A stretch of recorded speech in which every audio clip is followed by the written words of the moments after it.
الحمد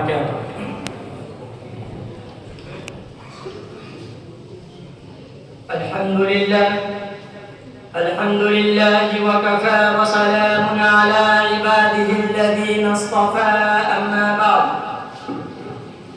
فأعوذ بالله من الشيطان الرجيم بسم الله الرحمن الرحيم إن الصلاة تنهى عن الفحشاء والمنكر وقال النبي صلى الله عليه وسلم بين العبد وبين الكفر ترك الصلاة صدق اللہ العظیم.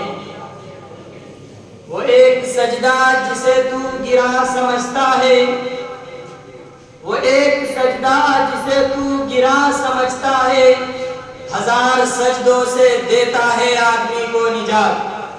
محترم حضرات اور میرے مشفق و مربی اساتذہ کرام اور عزیز دوستو، اللہ تبارک و تعالیٰ کا احسان عظیم ہے کہ حق تعالیٰ شانہ نے ہمیں اس متبرک و منور مجلس میں بیٹھنے کی توفیق دی. بہت دنوں سے قلب میں آرزو و تمنا تھی کہ آپ حضرات کے روبرو نماز کو موضوع گفتگو بناؤں، اور اس مقصد کو سامنے رکھ کر میں لب کشائی کی جسارت کر رہا ہوں، اور میں اپنے آپ کو بہت ہی خوش نصیب سمجھتا ہوں کہ آپ جیسے معظم و مکرم حضرات کے مابین لب کشائی کا موقع ملا. اللہ تعالی ہمیں سننے سے زیادہ عمل کرنے کی توفیق عطا فرمائے.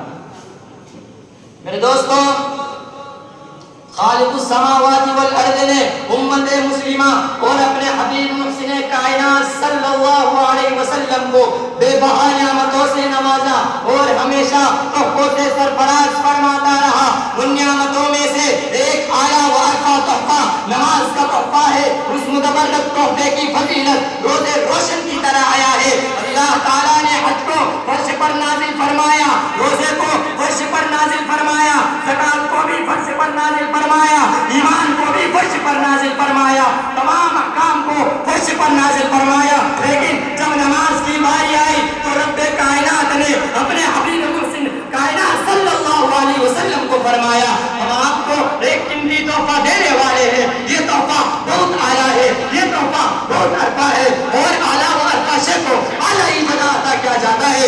یہ اعلیٰ نماز کو عرش الہی پر بلا کر عطا کیا گیا.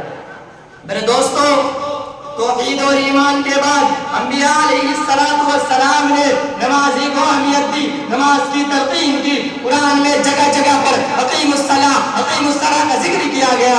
کہیں پر یہ الفاظ ذکر کیے ہیں یا ایھا الذین آمنوا استعینوا بالصبر والصلاۃ، اے مومنو صبر اور نماز کے ذریعے تم مدد طلب کرو. میرے دوستو، جب صحابہ کرام رضوان اللہ علیہم اجمعین کو حضور صلی اللہ علیہ وسلم نے معراج کا تحفہ کا ذکر کیا اور نماز کی بشارت دی تو تمام صحابہ کرام جھوم اٹھے، سبحان اللہ، اب تو نمازوں کے ذریعے ہماری مشکل آسان کر دیں گے، اب تو ہمیں خدا سے مانگنے کا واسطہ اور وسیلہ مل گیا. 5 وقت کی نماز ادا کرے، 500 نماز کا ثواب ملے. نماز جنت حاصل کرنے کا ذریعہ ہے، نماز رضا الہی حاصل کرنے کا وسیلہ ہے، نماز رسول کی محبت حاصل کرنے کا واسطہ ہے.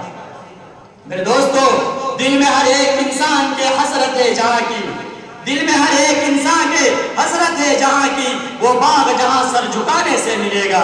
میرے دوستو، کوئی متقی نماز کے بغیر متقی نہیں ہو سکتا، کوئی ولی نماز کے بغیر ولی نہیں ہو سکتا، کوئی قطب نماز کے بغیر قطب نہیں ہو سکتا. کیوں؟ حضور صلی اللہ علیہ وسلم نے بھی نماز کی پابندی کی، تابعین نے بھی نماز پر دعوت کی، تابعین نے بھی نماز کو پکڑے رکھا، اولیاء کرام نے بھی نماز کو اختیار کیا. کوئی بتا دو کہ کسی نبی نے نماز ترک کی ہو اور وہ نبی بن گیا ہو، کوئی ولی نماز کے بغیر ولی ہو گیا ہو، کوئی قطب نماز کے بغیر قطب بن گیا ہو، کوئی ابدال نماز کے بغیر ابدال بن گیا ہو. آپ بتا ہی نہیں سکتے، اس لیے کہ یہ عمل محبوب عمل ہے. دوستو، نماز سے قلوب کو نورانیت ملتی ہے، نماز سے ایمان و قائد کو قوت ملتی ہے، نماز زندگی کو اپنا سے زیادہ روشن کر دیتی ہے. نماز اس وقت چراغ کا کام کرتی ہے جہاں چاروں سن اندھیرا ہی اندھیرا ہو، یعنی قبر میں. نماز مصائب و پریشانی کو ٹال دیتی ہے. نماز سے انسان افضل معرفہ ہوتا ہے، کیوں نہ ہو. نماز ہے ایک سفر کا جس سے شیطان کا منہ کالا ہو جاتا ہے. میرے دوستو، جب صحابہ کرام رضوان اللہ علیہم اجمعین کے اندر نماز کا شوق بہت زیادہ تھا، ان کے اندر آج کے اس دور میں بہت خوبصورت اور عالیشان مسجدیں تعمیر کی جاتی ہے. میں اپنے شعر کے ساتھ اپنے تقریر کو ختم کرتا ہوں کہ پڑھ نماز پنجگانا نہ کر کوئی بہانہ، کہ پڑھ نماز پنجگانا نہ کر کوئی بہانہ، اسی میں تیرا جنت اور نہ دوزخ ہے تیرا ٹھکانہ. وما علینا الا البلاغ.